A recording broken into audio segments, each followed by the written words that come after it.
right, guys, welcome back to another episode of Something Super Podcast. I'm Steve, And I'm Mark.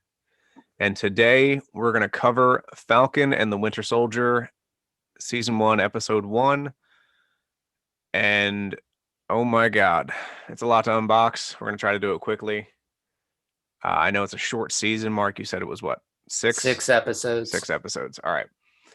So it's not going to be something that we're going to drag on about maybe every other week. We got a lot to uncover with the Justice League Snyder Cut. That's going to be a big episode, so get prepared Coming for that. soon.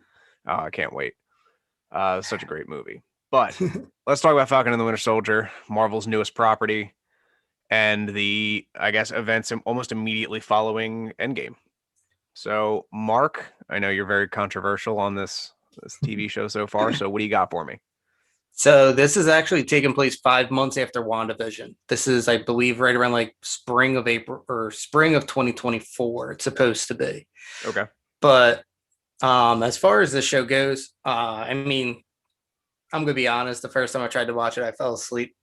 It really didn't hold my attention that much. I mean, it's a great episode in my opinion. The way that it's filmed, the way that it's framed, that we'll get into in a little bit with Bucky when he goes to therapy that he has and everything. But I mean, for me, I feel like if it's only gonna be a 6 episode series, why combine it with two characters? Like, you have enough to unbox with Sam and technically the still Hydra agents that are out there, possibly. Plus, you have, everything that just happened in WandaVision and all that going on too. And then you have Bucky, where you could literally do an entire series by himself, just going into some of the other missions. We've seen glimpses of him taking out the Starks in Civil War. Now we got him killing, what was his name? The little Asian dude, my homie, Yuri. When he kills Yuri's son in the flashback scene. By the way, can I just point out something that I noticed? Shoot. So I don't know if you noticed this, but when he does that hit, when he's crushing the dude's throat, he says "Hail Hydra" like under his breath to the guy before he turns around and shoots Yuri's son. Uh-huh. So if you think about that, I have to go on the thought process that he's a brainwashed killer at this point, correct? Yes. So that means that he probably follows the same itinerary and the same mannerisms on every single kill because it's programmed into him. So by that logic, the last thing Tony Stark's mother would have heard was him saying "Hail Hydra" as he killed Tony's father and then eventually her. And that's fucking bone chilling. Yeah. Yeah, that's like, absolutely fucking terrible. Because I feel like when it came to like Hydra, like Iron Man really didn't have any association really with that whole issue. Like, no, other than the fact that it was like, right. And that's what I mean, to where I feel like Hydra's like an Avengers level threat. But the fact that like Tony didn't even like do anything, I think the only thing he did was create the propulsors on the helicarriers because he got fucked up in the first movie with one. Yeah, I do like that reference. When I was rewatching them, it was, it's one of those things that sort of rang out. They were like, "Oh yeah, these are Stark arc reactor, this," and he was like, "Yeah, Tony didn't like the other ones." Like, okay, I see you. Yeah, I mean, I don't know. I just felt like there's so much material that for a 6 episode series, like I thought it was gonna be longer. Once I found that out, I was like, oh, that's kind of, I feel like they're not really doing much because you're also gonna have Baron Zemo coming in. We've had War Machine in here. Sharon Carter. You had, Sharon Carter is supposed to eventually pop up. You got, I don't know if that was just a throwaway guy, like, hey, we're gonna keep bringing you back here and there because like even in what?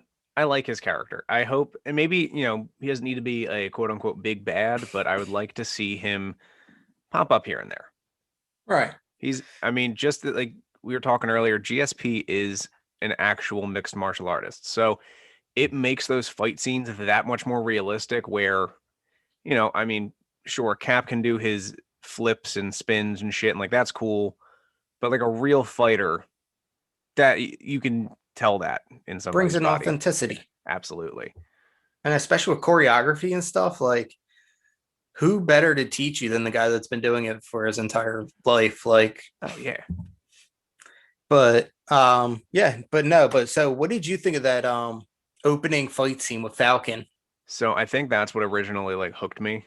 The rest of the episode is fairly slow, shy of Bucky's nightmare, but it the opening fight scene was cool. It was very reminiscent of Iron Man in the desert, and that's I mean, if Tony had the Iron Man suit in the desert the first time that he almost got captured, I think that's almost exactly how it would have gone down. No, I agree. So one thing that I don't get me wrong, I'm not like an expert on like movie breakdowns and stuff like filming techniques. I don't know hardly anything about that. Like, but one thing I noticed is because me and Danielle just did a whole MCU rewatch, so it kind of clicked in my head was as Sam's flying, they keep going to like a close up on him, and Yeah. it's literally like just his shoulders and his face, and that kind of reminded me of like Iron Man's HUD display Yeah. shot. And I thought that was really cool because it's kind of like maybe they're kind of like reminding you, like, hey, don't forget, like, this dude did this. So it's kind of like a nod to Tony Stark before letting him go into like his own thing. But we meet Lieutenant Torres, who eventually becomes the new Falcon in the comics. Do you think that we're seeing that getting set up here, or I would like to think so, only because, again, at the end of the day, and I'm sure most people have seen the commercials for Falcon and Winter Soldier. Bucky and Sam both are learning how to like tag team and tandem use the shield. So I don't know again who's going to get deemed the quote unquote Captain America at the end of this, because both of them held the mantle in the comics.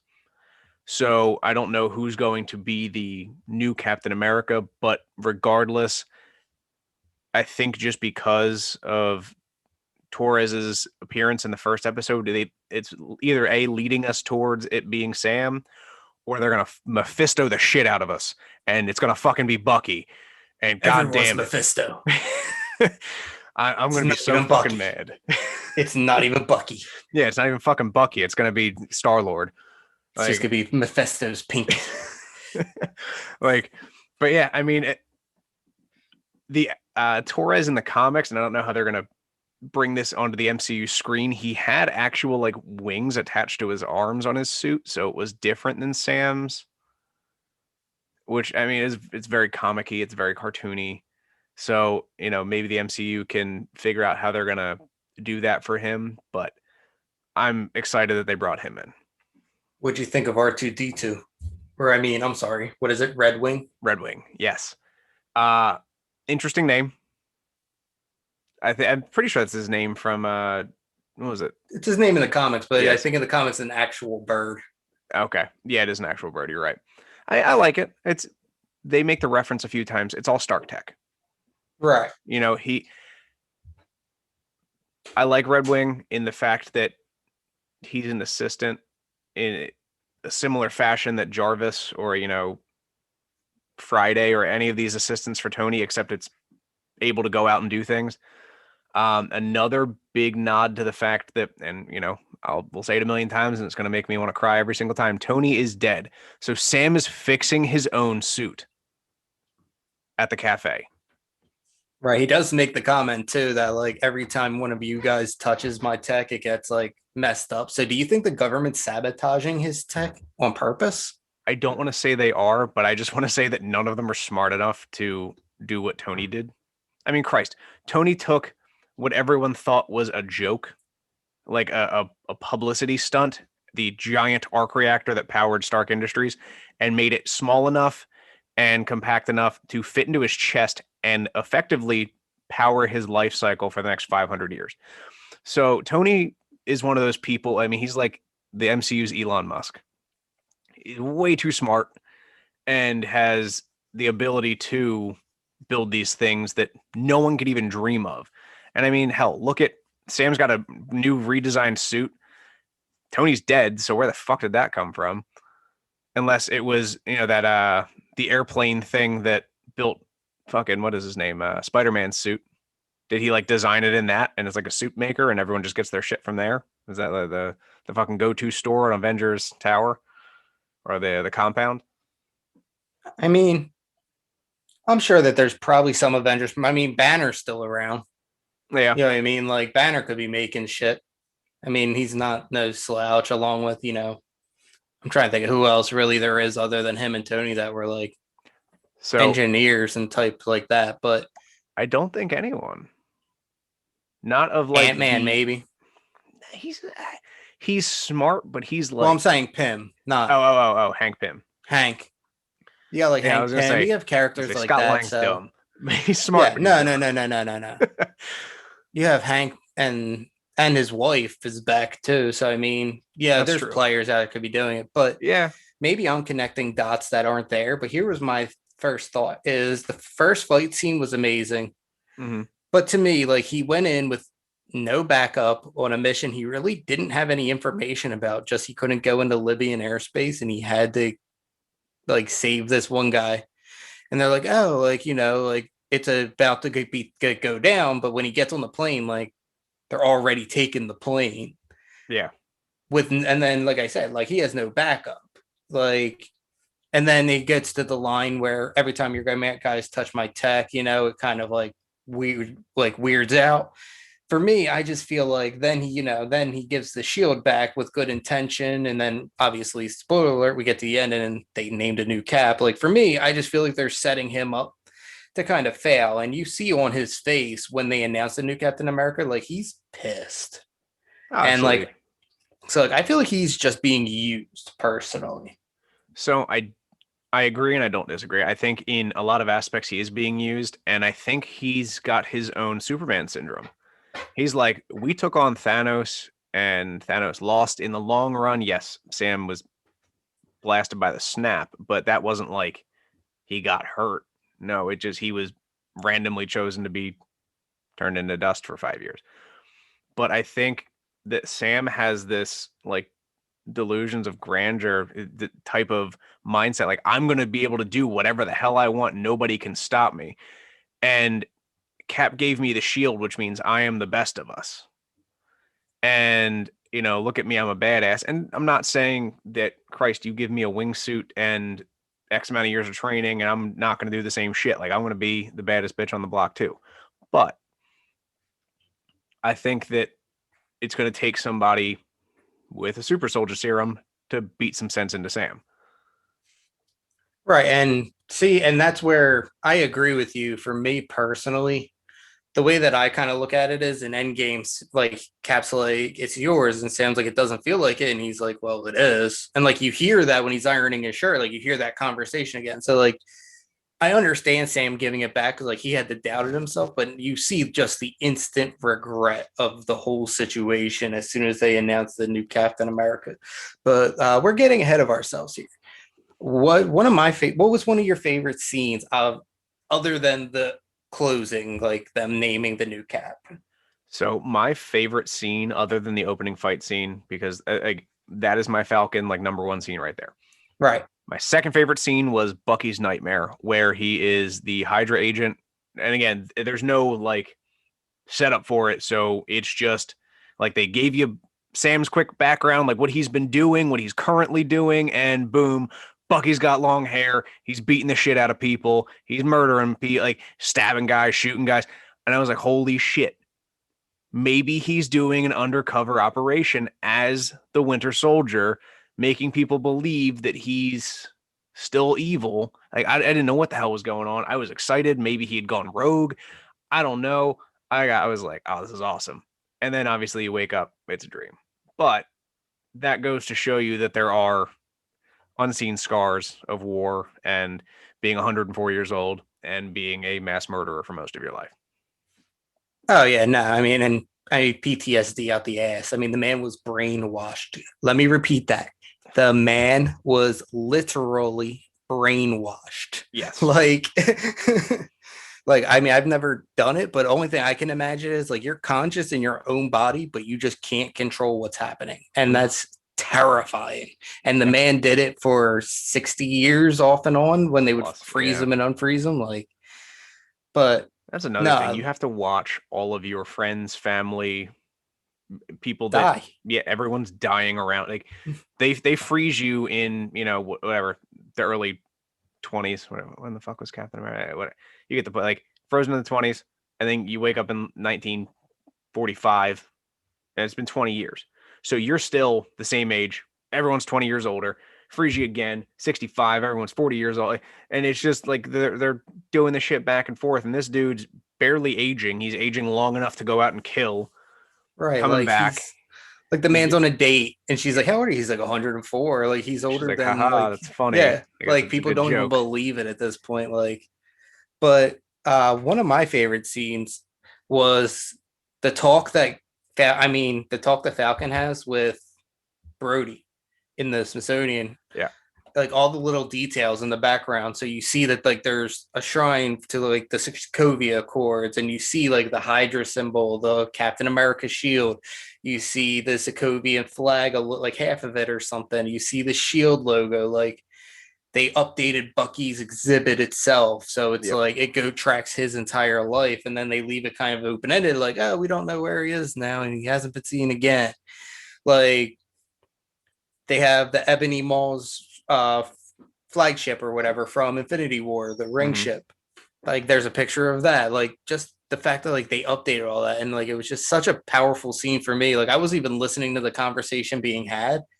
I was just taken back by everything in the background. And then once I actually started listening, I was like, you know what? Like, yeah, Brody might have a point. Like he might be right. And Sam should probably listen to him. But then he fucking doesn't. And it pisses me off. But that's outside of the point. But that was one of my favorite scenes. But I think the best shot scene in the show was Bucky's therapy session. I liked that.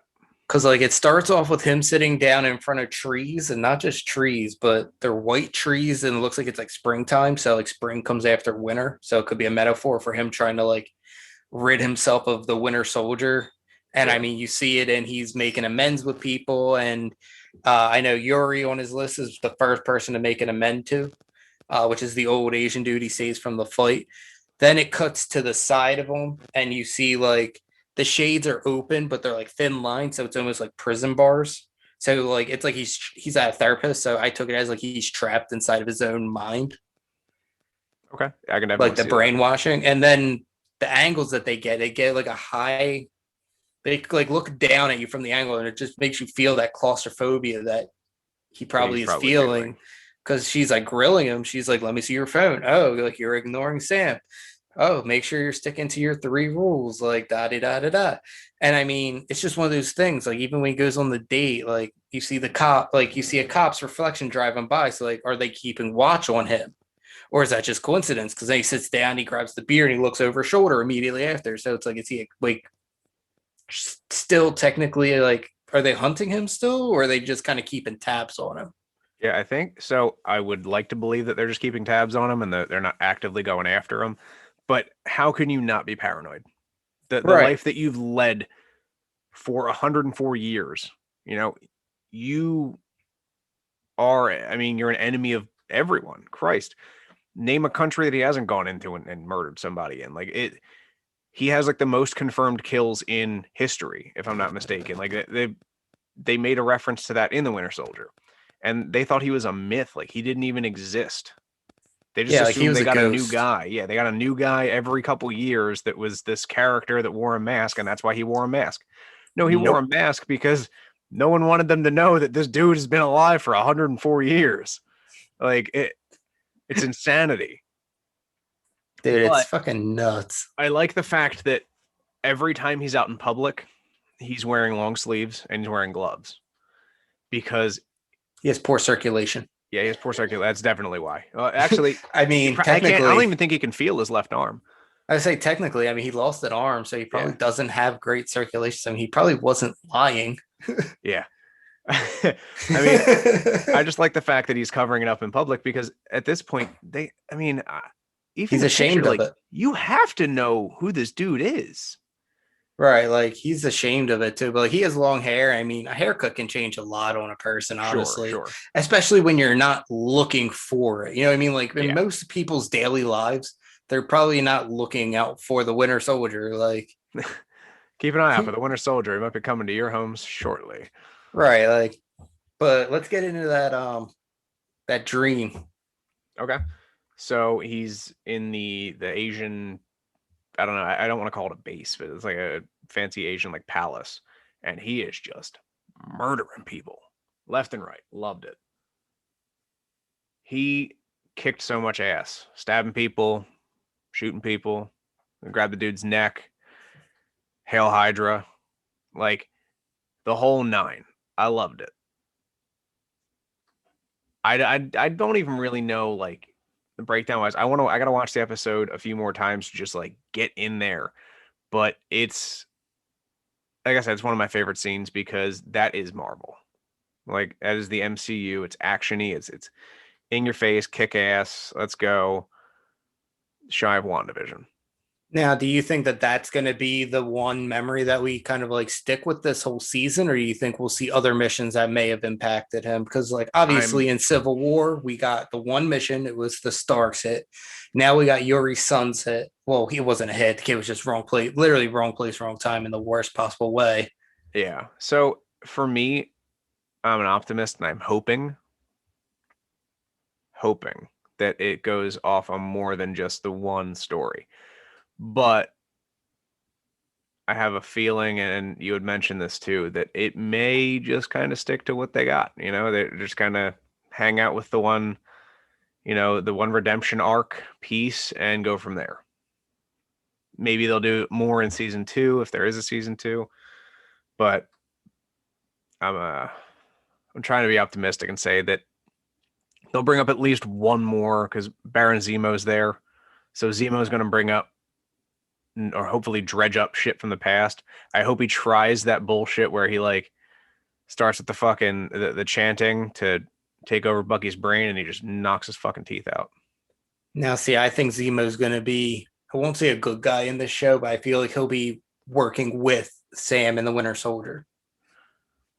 Because I feel like that cap is going to turn Okay. and kind of work. And I think he may, I mean, it's possible he might have a connection to the Flag Smashers group. That was actually going to bring that up next. So if that's the case, that would be like, because Baron Zemo, like, he didn't have anything against really the Avengers personally. He just hates super powered people. Like, he had nothing against like Bruce Banner. It was just, dude, like, I can't take the chance with you. He had nothing against, the Winter Soldier. It was just, Well, I mean, the Winter Soldier worked for him because he's part of Hydra. So I don't think well, he cared had the about him. super serum though in him, and that was his whole thing. Like, he was against all those tests and everything. So, like, I could see that depending on how strong he sticks to that ideology, I could see him siding with Falcon and the Winter Soldier until they defeat whatever this big bad is going to end up being. So maybe it's just me, and maybe I'm, like you said, connecting dots that aren't there. The Flag Smasher, the main character that is the quote unquote Flag Smasher I don't know if he's going to be the character, but the guy that like beat the shit out of Torres in the street. Did he not have long hair and like a man bun?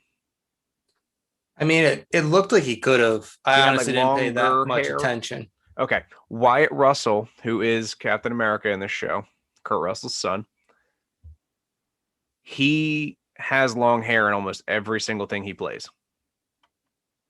So you think he might be I think he may, again, double agenting? I'm going to Mephisto the shit out of this. He may be the Flag Smasher, like the person that's in charge of everything.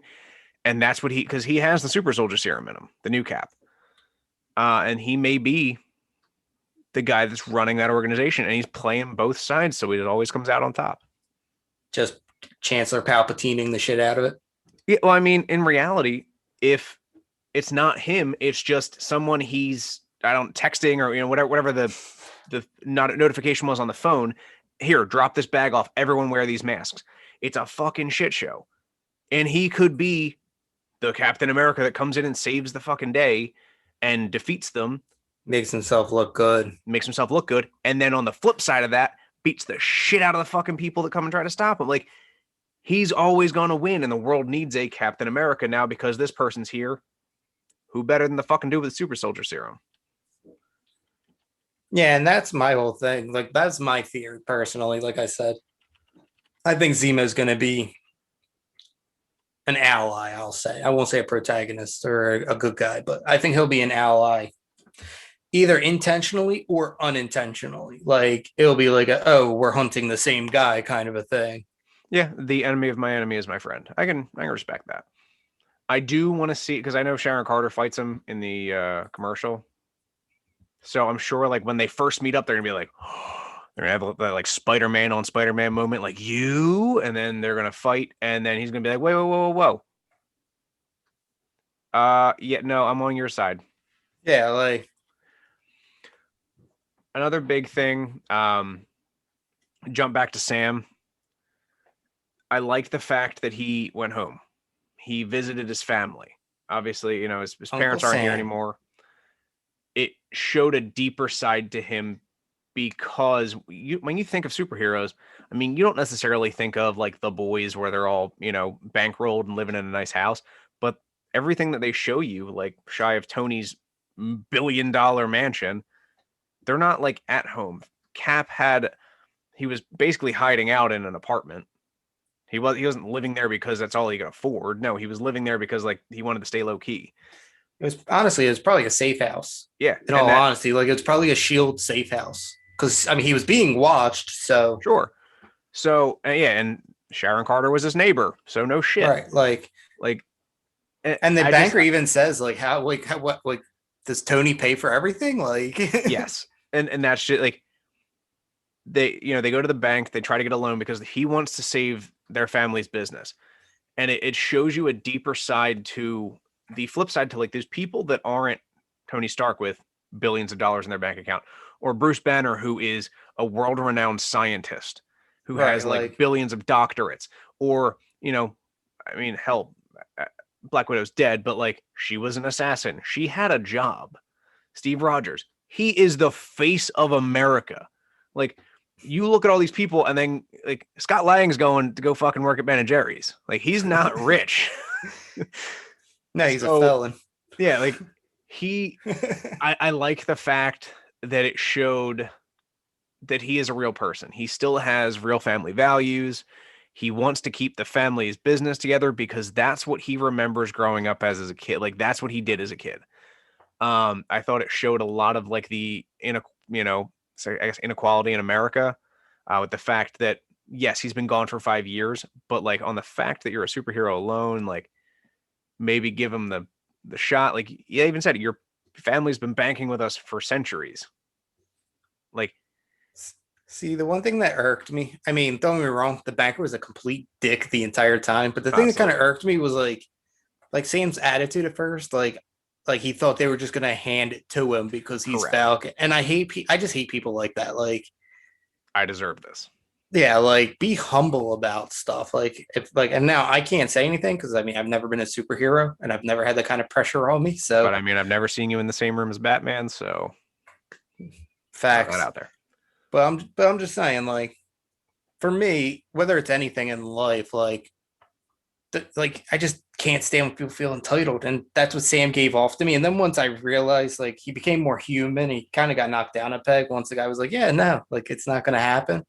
But like I agree, like homie was going for 5 years. Like, how do you not have something in place financially, like as an institution, to be like, "Hey, look, we kind of understand you got some late fees now, but Well, I think so. I think they did, but like these banks can only give out so much money. So you had, well, for easy math, we'll say 10 billion people in the world, right?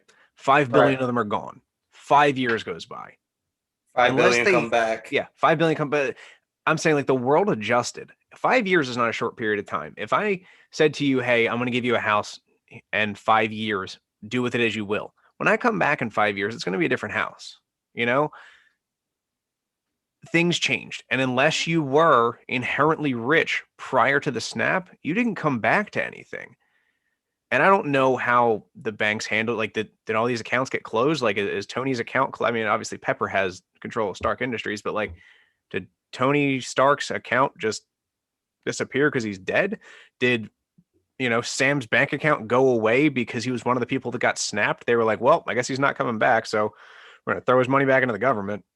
And who's to say he even had savings anyway? He was a career military guy, and I can tell you, as a military guy, we don't make shit. Right, Like, like I mean, shy of the fact that he was a quote unquote special operations guy who flew the Falcon exosuit, he wasn't anything special, so he's not going to get any extra pay. I mean, Christ. And that's I mean, for me, again, I want to dive into that more. We'll see how it goes in the next coming episodes. But Right, we got 6 episodes. We got 5 more episodes. So yeah. So I mean, for me, again, like I said, I showed a little bit of the inequality in America. It's tough because it shows even if you're a celebrity, if you're not rich, you ain't worth shit, sadly. And that's not to say that it's true, but it's, he's well known around the world. And he is a goddamn Avenger. Like, that is the pinnacle of superheroism, especially in the Marvel universe. But maybe because he was black, maybe because he was, gone for 5 years, however Marvel wants to spin it, but it's a tough break. I feel bad for him. And again, that brings you back to the humanization of these superheroes. But, I think that's really all we got for this week. I mean, at least for me. What about you? yeah, no, that was everything that I could really think of. And I mean, I completely agree. I'm interesting to see like how they intertwine and like what brings Bucky to finally reach out to Sam, because obviously they said like he's been ignoring the text. So is he waiting until he's done his list? Is there something else? Is there gonna be some big event? I want to see how that works. But other than that, yeah, no, that's all that I really had. So we really do want to thank you guys always for tuning in every week to listen to us, ramble on and on about the newest shows and comics that were in everything else that's pretty nerdy. Make sure you go ahead and you follow us on Facebook and Twitter at Something Super Podcast. Instagram, not Twitter yet. Correct. Twitter will be coming soon. Sorry. Yeah. So on Twitter and I keep saying it. Wow. On Instagram, keep this in. Don't delete this part. So on Instagram and Facebook, follow us at Something Super Podcast. Reach out, comment on some of our posts, like us, share us, get us out there if you really enjoy tuning in. Also, make sure you guys tune in and listen to us. We're available on Apple Podcasts, Google Podcasts, Spotify, and Anchor. Thank you, as always, for hosting us. Make sure you tune in because our Justice League breakdown will be coming. It will be probably a pretty long episode. We may break it up, but I don't see that happening because we are all little 10-year-olds in a candy shop happy about it. But listen, if Snyder can do it for 4 hours, we can last for an hour and a half. You'll suffer through it, I promise. Oh, yeah. But yeah, we're going to get into all of that. But again, thank you all for tuning in and listening. I'm Mark. And I'm Steve. And we'll catch you next week. All right. See you guys.